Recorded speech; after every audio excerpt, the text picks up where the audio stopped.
On MSNBC, a network, Tuesday, a guest mocked Fox News for devoting time to the murder of Mollie Tibbetts. I'm sure we'll hear what he has to say about this at his rally. But Fox News is talking about, a girl in Iowa and not this, right? Right, a girl in Iowa. She's right. And a girl in Iowa murdered pales in importance when compared to tax evasion.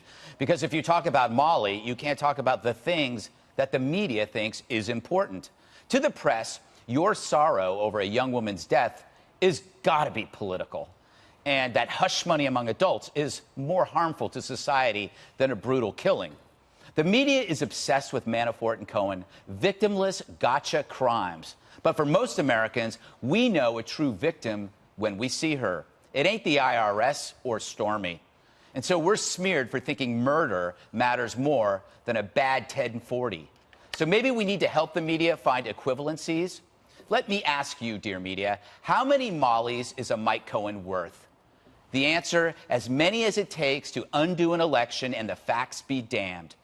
On Sunday, this story took off on Twitter. ICE had nabbed a guy on the way to the hospital with his pregnant wife. It was perfect media fodder, until we later found out the dad was a murder suspect. So mysteriously, that story went away. Or how about the Nazi death camp guard living in Queens? Obama's White House knew about him, but ignored it, even as the Nazis' Jewish neighbors called him out. Then we had an election, and Trump, using ICE, deported him. So without ICE, we'd have at least one Nazi on the loose. If this is the first time you've heard of these stories, I get it. These days, you stick to the story you want to tell, which is why to some, Mollie Tibbetts is just some girl in Iowa. To be fair, I want to run this apology from the Fordham professor, Christine Greer, who apologized on Twitter. It's a non-apology, but let's run it anyway. She says, yesterday I said something flippant that was unintended. Mollie Tibbetts was a promising young woman who lost her life. My hope is that her family will find peace and justice and that her murder is not used to justify a discriminatory immigration policy. Dana, from a public relations perspective, she probably could have stopped that apology when it mattered. But, yes, it's one of my things I can't stand about these backhanded apologies. Or if somebody says, I've never agreed with her in my entire life, but she had a good point there. They don't want to sully themselves with that. Whenever you see a but coming, it's not an apology. Just stop. You just put a period. Yeah, exactly. Or an and then say something more kind. The abolish ICE bumper sticker leaves no room for complexity or nuance. And so you have a situation where Democrats are having to answer questions like, are you for abolishing ICE? Are you for abolishing ICE? And most of them are like, no, I'm not for abolishing ICE. But because there are some left-wing folks out there that really want to try to get a rise out of people and probably believe that we should abolish ICE, they have backed a lot of Democrats into the corner on this. Pam, welcome to the show. Good to see you. Thank you. You too. CNN and MSNBC, they didn't take the arraignment for the suspect because they believe that's not news, I guess. He has a private attorney. I was wondering who was paying for that, but also, how did he get through? I've read different stories. Did they do E-Verify on him? Did he have a fake ID?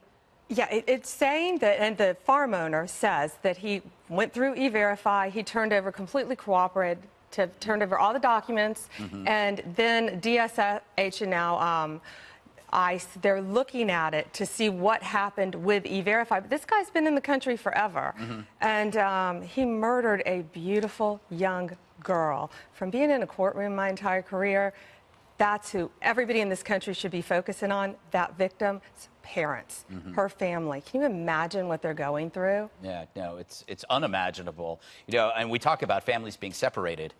That's separation. I want to run, Juan, for you some tape from Elizabeth Warren. She was talking about this case, lamenting the crime, but then inserting a but. I'm so sorry for the family here, and I know this is hard, not only for the family, but for the people in her community, the people throughout Iowa. But one of the things we have to remember is we need an immigration system that is effective, that focuses on where real problems are. So, Juan, I guess this isn't a real problem, that this young woman was murdered? No, the way you set it up is so prejudicial to our audience here. I mean, The clear fact of what happened is just horrible to this young woman. But it's also, it reminds me of the Kate Steinle case, where her brother, Brad, came forward and said that he thought Trump was sensationalizing the death of a beautiful young woman.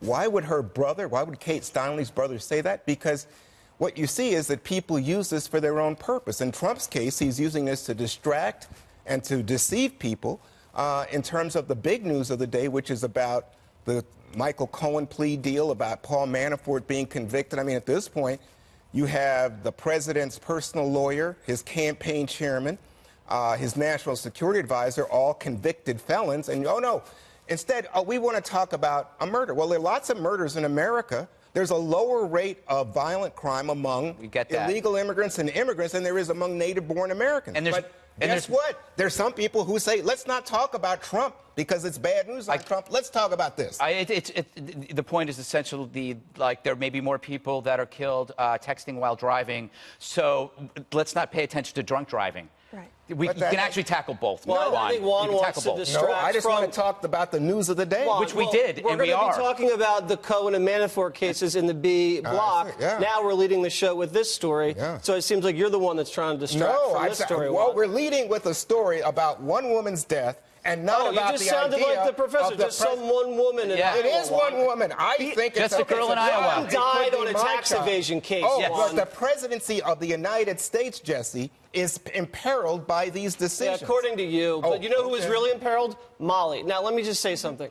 What happened here was horrible, and my heart goes out to the family. There's two levels to the story, I think. One, how many dead people are we going to tolerate in this country without solving the immigration problem? We have to have stricter borders. We can't have sanctuary. And we have to do something where you have to be able to verify the people that are in here. Now, on the other hand, the media does not report these stories honestly. And if you look at this one and the other ones that you mentioned up there, they're misinforming the audience. They're not informing. I looked at that story about the arrest, about the guy driving his wife, and you had to read 6 paragraphs down to find out that he was wanted for a homicide beef. Now, that would seem like something that would lead and actually be in the headline, but they don't inform their viewers, and they're doing it the same thing. Now that it's found out that this person is allegedly here illegally, this has now dropped off the top row of a lot of cable news networks and a lot of newspapers. And it's a shame because the American people need to understand the facts about these things so they can elect politicians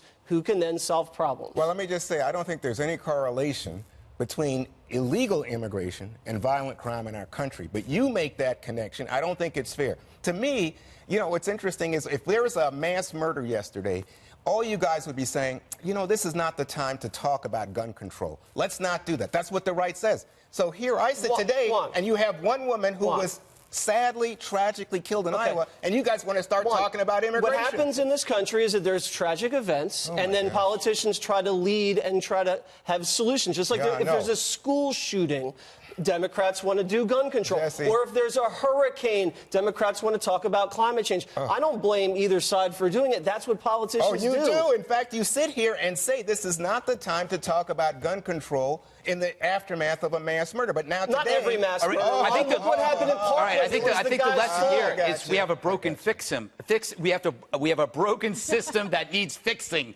A fix-em, as I like to call it. You know what? I think we should add that to the dictionary. Yeah, a fix-em. It needs to be fixed. Now, I guess they claimed that they were wrong. He didn't get E-verified. That's what I'm learning. It's like it was a different type of system. It's not exactly E-verify. One thing about Lamar Smith has a legislation in front of Congress right now. His E-verify system would add that you would be notified if your Social Security number was put through the system, so that you could say, "Wait, hold on, I'm actually here. My Social Security number is being used." And that's why E-verify should be mandatory. And you know, as a prosecutor, when you're in the courtroom every day for years dealing with victims, you look at it, the only way you can cope is looking at it one victim at a time. And how can we prevent more young girls, boys from being murdered? And that's why this is an important dialogue.